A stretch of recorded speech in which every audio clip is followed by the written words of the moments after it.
नोबैद headlines आपने जानी। खबरों की तफसीलात की तरफ बढ़ें और सबसे पहले आपको बताएं कि तरक्याती मनसूबे मुकर्ररा वक्त पर मुकम्मल होंगे। खैबर पख्तूनख्वा में अमन अमान की सूरत हाल पर तशवीश है। निगरान वज़ीर आला पंजाब मोहसिन नकवी की मीडिया से गुफ्तगू। बोले, इंतखाबात के हवाले से इलेक्शन कमीशन ने फैसला करना है। उम्मीद है अगली हुकूमत जिसकी भी आएगी हमसे बेहतर काम करेगी। मुझे बड़ी उम्मीद है इलेक्शन से पहले यहाँ पे ट्रैफिक के लिए हम खोलने में कामयाब हो जाएंगे। तो डेफिनेटली हमारे सूबे से ज़्यादा केपीके में इशू बहुत ज़्यादा है। आज सुबह भी पाँच जवान शहीद हुए हैं। तो उधर प्रॉब्लम ज़रूर है, लेकिन ये सारा सिनेरियो जो है वो आई थिंक इलेक्शन कमीशन पूरा बैठ के देखेगा और फैसला कर सकता है। और हमसे अगर जब वो फीडबैक मांगेंगे हम अपना फीडबैक जरूर। बड़ी मुझे अल्लाह ताला से उम्मीद है कि अगली हुकूमत जो आएगी हमारे से बेहतर और ज़्यादा काम करेगी। निगरान वज़ीर आला पंजाब मोहसिन नकवी ने मनावा में कैंसर हस्पताल को रवां माह मुकम्मल करने का हुक्म दे दिया। कैंसर हस्पताल के तमाम इंतजामी और माली अमूर मुकम्मल तौर पर किंग एडवर्ड मेडिकल यूनिवर्सिटी के सपोर्ट कर दिए गए हैं। आपको बताएं कि निगरान वज़ीर आला की ज़ेर सदारत इजलास हुआ है और मोहसिन नकवी का कहना था कि मनावा कैंसर हस्पताल को फंक्शनल करने के लिए फिलफोर ज़रूरी इकदाम किए जाएँ और कैंसर हस्पताल में कीमोथेरेपी और सर्जरी की जाएगी। इजलास में म्यू हस्पताल के कैंसर वार्ड को भी मनावा कैंसर हस्पताल में मुंतकिल करने की तजवीज़ पर गौर किया गया है। मोहसिन नकवी ने कहा है कि पूरी कोशिश है कि सरकारी सतह पर कैंसर के मरीजों के इलाज के लिए स्टेट ऑफ द आर्ट हस्पताल बनाया जाए। नवाज शरीफ के अन्य 130 से कागजात मंजूर होने के खिलाफ अपील। एपलेट ट्रिब्यूनल ने दलाइल मुकम्मल होने पर फैसला महफूज कर लिया। अपील कुनिंदा ने मौक़िफ़ इख्तियार किया कि नवाज शरीफ को ताहयात नाअहली की सज़ा दी गई। नवाज शरीफ सुप्रीम कोर्ट पर हमले में मुलव्विस हैं। ट्रिब्यूनल से कागजात नामजदगी का फैसला करदम करार देने की इस्तदा की गई है। अहम खबर उस बारे आपको अपडेट कर रहे हैं। आपको बताएं कि नवाज शरीफ के अन्य 130 से कागजात मंजूर होने के खिलाफ अपील दायर कर दी गई है। एपलेट ट्रिब्यूनल ने दलाइल मुकम्मल होने पर फैसला महफूज कर लिया। अपील कुनिंदा ने मौक़िफ़ इख्तियार किया कि नवाज शरीफ को ताहयात नाअहली की सज़ा दी। नवाज शरीफ सुप्रीम कोर्ट पर हमले में भी मुलव्विस हैं। ट्रिब्यूनल से कागजात नामजदगी का फैसला कलअदम करार देने की इस्तदा भी की गई है। खबर यह है कि नवाज शरीफ के NA 130 से कागजात मंजूर होने के खिलाफ अपील। एपलेट ट्रिब्यूनल ने दलाइल मुकम्मल होने पर फैसला महफूज कर लिया और अपील कुनिंदा ने मौक़िफ़ इख्तियार किया कि नवाज शरीफ को ताहयात नाअहली की सज़ा दी और नवाज शरीफ सुप्रीम कोर्ट पर हमले में भी मुलव्विस हैं। सदर मुस्लिम लीग ज़िया एजाजुल हक जौहर टाउन में प्रेस कॉन्फ्रेंस कर रहे हैं। बराह रास्त लिए चलते हैं। इनको मिलकर पाकिस्तान की नज़रियाती सियासत को दोबारा ज़िंदा करना चाहिए और उसमें मरकज़ी मुस्लिम लीग सर फ़हरिस्त थी। मरकज़ी मुस्लिम लीग के साथ मेरे ख़्याल में हमारी कोई 6 से ज़्यादा नशिस्तें हो चुकी हैं और पिछले 3 माह से हम गुफ्तगू कर रहे थे और इसी तरह दीगर और भी जमातें हैं जो एक हम चाहते हैं कि एक मजमुआ एक गुलदस्ता जो है एक ऑल्टरनेट पेश किया जाए। जिस तरह के कल मैंने मीटिंग की और आपसे कल भी मैं मुखातिब था, तो बहुत से ऐसे इंडिपेंडेंट कैंडिडेट थे जिनके पास जाने के लिए जगह कोई नहीं, और आज और कल में जो ऐलान होने जा रहे हैं तो दीगर लोग भी इंशाल्लाह हमारे साथ शमूलियत इख्तियार करेंगे, क्योंकि बहुत सी ऐसी जमातें हैं जो कि अपना अपना मंशूर लेकर आई थी, जो मैदान में उतरी थी, जिन्होंने कोशिशें भी की काविशें भी की, लेकिन आखिर में वो सीट एडजस्टमेंट पे मामलात उनके तय हो गए। तो इस वक्त मैं समझता हूँ कि पाकिस्तान को एक नज़र, मैं कल जो कहा था ना कि मफादात की सियासत हो रही है सिर्फ, और ये पाकिस्तान के अवाम की सियासत नहीं हो रही, 25 करोड़ अवाम की के लिए सियासत नहीं हो रही। महंगाई, बेरोज़गारी, लाकानूनियत के ख़िलाफ़ जंग का ऐलान करने के लिए सियासत नहीं हो रही, और सूद के ख़िलाफ़ जहाद के लिए जंग नहीं हो रही। ये जंग सिर्फ अपने अपने मफादात के लिए हो रही है।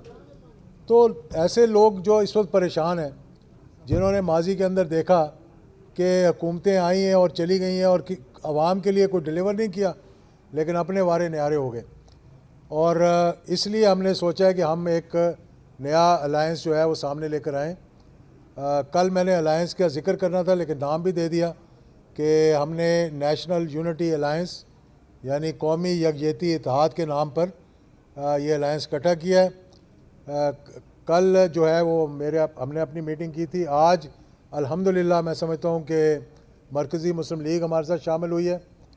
मेरी आज सुबह जमात उलमा इस्लाम समीउल हक ग्रुप के जनाब हामिदुल हक साहब से बात हुई थी।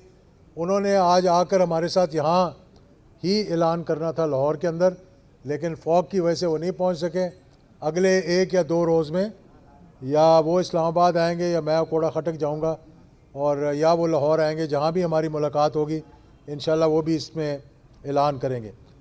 तो क्योंकि इलेक्शंस जो है वो 8 फरवरी को हैं, वक्त ज़्यादा नहीं है, तो हमने ये भी कोशिश की थी कि हम एक मरेला के नीचे जो है वो इकट्ठे होके एक निशान पर सारे दोस्त जो है वो इलेक्शन लड़ें, लेकिन उसके लिए ताख़ीर हो चुकी है। जो इलेक्शन कमीशन से बात की थी उन्होंने जुलाई के कह रहे थे कोई 19 तारीख तक की तारीख थी जिसमें, लेकिन अब हम आपस में बैठकर मशवरा करेंगे कि कैसे तरीके से हम इलेक्शन में जाएं ताकि पता लगे कि इस कौमी यकजहती इत्तेहाद के जो उम्मीदवार हैं और इसके जो सपोर्टेड उम्मीदवार हैं उनको हमने किस तरह से कामयाब करवाना है और किस तरह से उनको आगे लेकर चलना है। तो ये इंशाल्लाह बात थी। दूसरा, हर किसी को मालूम है कि इस वक्त मुल्क के क्या हालात हैं, क्या पोलराइजेशन कितनी बढ़ चुकी है, इख्तिलाफात इतने हैं कि एक दूसरे की कोई शक्ल देखने के लिए तैयार नहीं। इलेक्शंस तो बहुत दूर की बात है।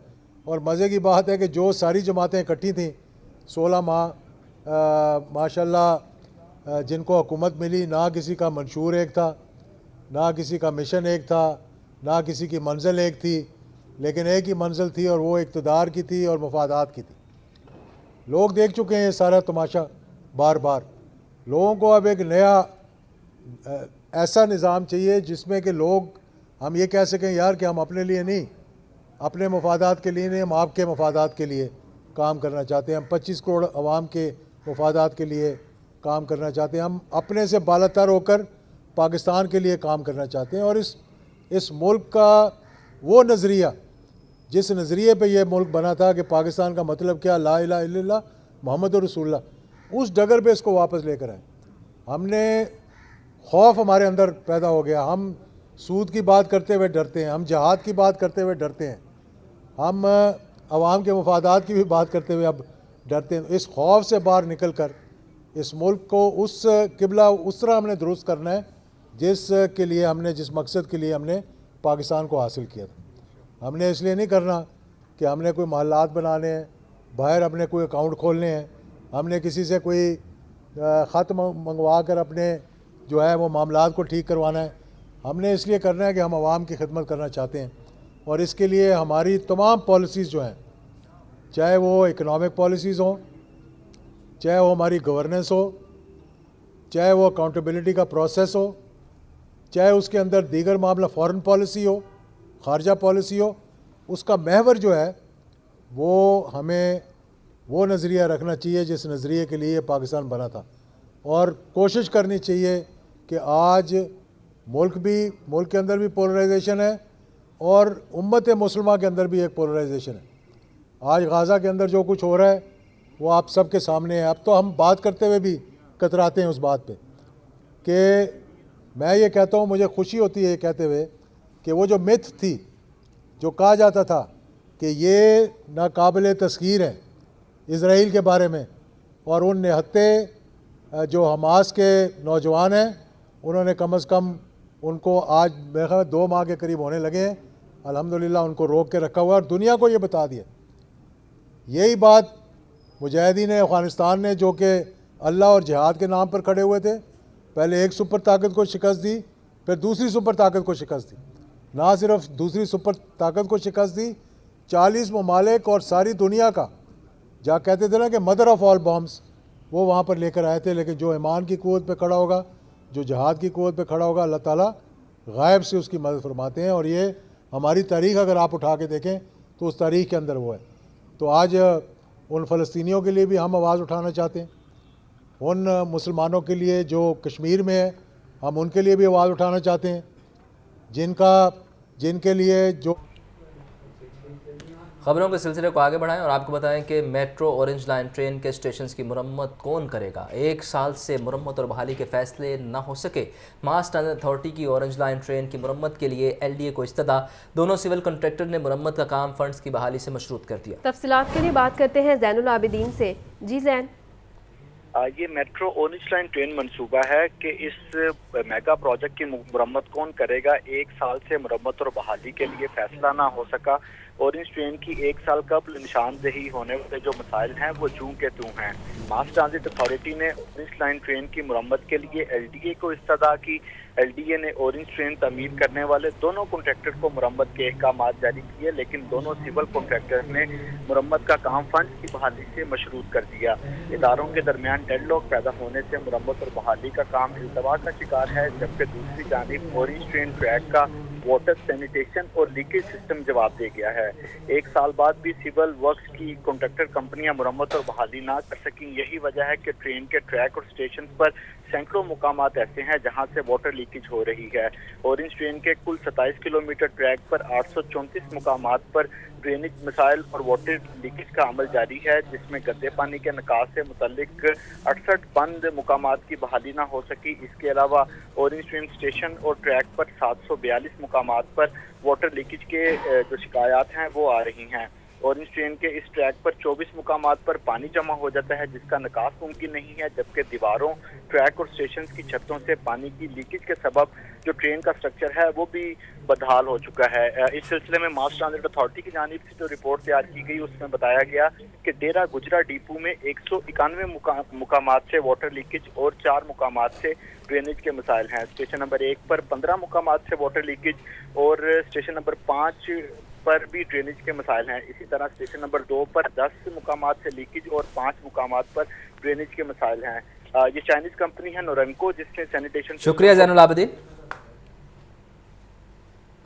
कत्ल के मुकदमे में माल मुकदमा पेश क्यों न किया, सेशन अदालत ने SP इन्वेस्टिगेशन सदर डिवीजन को ज़ाती हैसियत में तलब कर लिया। DSP और SHO सत्तू कतला को भी तलब कर लिया, जबकि एडिशनल सेशन जज शुमाइला यकूब ने केस पर समाअत की है। नुमान नूर से मज़ीद तफसीलात जानते हैं। नुमान, समाअत का अहवाल बताइए। जी, सेशन अदालत में अदालती हुक्म के बावजूद कत्ल के मुकदमे में माल मुकदमा पेश न करने का ये मामला है, जबकि अदालत ने SP इन्वेस्टिगेशन सदर डिवीजन को ज़ाती हैसियत में आइंदा समाअत पर तलब कर लिया है, जबकि अदालत ने DSP और SHO सत्तू कतला को भी ज़ाती हैसियत में तलब कर लिया। जबकि एडिशनल सेशन जज शुमाइला यकूब सिद्धू ने इस केस पर समाअत की है। Deputy district public prosecutor Altaf Chand ने CCPO लाहौर को इस हवाले से मरासला लिख दिया है, जबकि अदालत ने थाना सत्तू कतला में दर्ज कत्ल के मुकदमे पर माल मुकदमा आज तलब कर रखा था। इससे कबल भी नोटिस जारी किए गए, लेकिन माल मुकदमा अदालत में पेश ना किया गया, जिस पर अदालत ने SP इन्वेस्टिगेशन सदर को ज़ाती हैसियत में आइंदा समाअत पर तलब कर लिया है। ठीक है नुमान, बहुत शुक्रिया। DC लाहौर राफ़ा हैदर का मियां मीर हॉस्पिटल और मुलहका इलाकों का दौरा। हॉस्पिटल में emergency ward, dengue ward, gynae ward, अद्वियात की दस्तयाबी का जायज़ा लिया। MS ने हस्पताल में इंतजामात पर ब्रीफिंग दी। MS को सर्दी के पेश नज़र मरीजों को कंबल बर वक्त अद्वियात की फराहमी यकीनी बनाने की हिदायत जारी की गई। तफसीलात के लिए बात करते हैं इमरान अकबर से। जी इमरान। जी बिल्कुल, वज़ीर-ए-आला पंजाब की हिदायत पर अस्पतालों में सहूलियात को यकीनी फराहमी जारी है। DC लाहौर ने आज मियां मीर अस्पताल का दौरा किया है।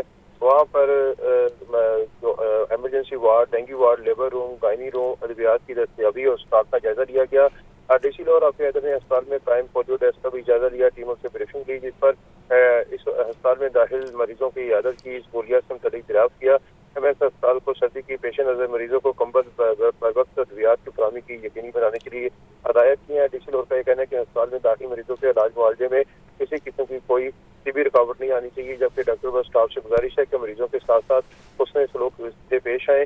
अस्पताल के मुहल्लिका इलाकों में सफाई सुथराई के नाकिस इंतजाम काबिल तशवीश हैं। LWMC टाउन रेंजर अजीज भट्टी जोन सफाई को फौरी बेहतर करें, जबकि LWMC को फौरी तौर पर सफाई के इंतजाम बेहतर बनाने की हिदायत की जाएगी। शुक्रिया इमरान।